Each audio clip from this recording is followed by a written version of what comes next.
திரைப்பட விளக்கம் தான். வணக்கம் நண்பர்களே. இன்றைக்கி நம்ம பார்க்க போகிற படம் சாதாரண கிரைம் த்ரில்லர் படம் அல்ல. ஒரு கொலை, அதை விசாரிக்க வரும் நேர்மையான போலீஸ் அதிகாரி, அந்த விசாரணை அவரை 150 ஆண்டுகள் பழமையான இருண்ட ஒரு வரலாறுக்குள்ளே இழுத்து செல்லுது. கொடைக்கானல் மலையின் பனிமூட்டத்துக்குள் புதைந்து கிடக்கும் ரகசியங்களும், பெண்களின் வீரமும், நீதிக்காக நடந்த போராட்டமும், இதையெல்லாம் கலந்த ஒரு அற்புதமான பீரியட் அண்ட் கிரைம் த்ரில்லர் தான் ஆட்டி படம். 1970களில் கொடைக்கானல் படம் தொடங்கும் முதல் சில நிமிஷங்கள்லேயே நாம் ஒரு வேற உலகத்துக்கு சென்றுடுறோம்.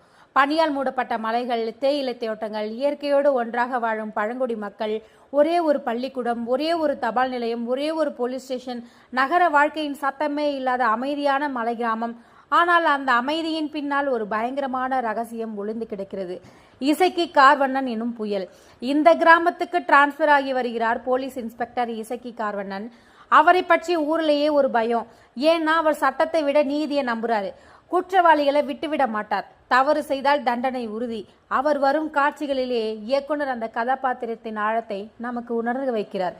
இந்த ஊருக்கு வந்த பிறகு சில நாட்கள் அமைதியாக செல்கின்றன. ஆனால் அதன் பிறகு ஒரு சம்பவம் எல்லாவற்றையும் தலைகீழா மாற்றுகிறது. ஆசிரியரின் மர்ம மரணம். மதுரையிலிருந்து ஒரு புதிய ஆசிரியர் வருகிறார். இந்த மலை கிராமத்தில் இருக்கும் குழந்தைகளுக்கு கல்வி கற்பிக்க வேண்டும் என்பதற்காக அவர் நியமிக்கப்படுகிறார். முதலில்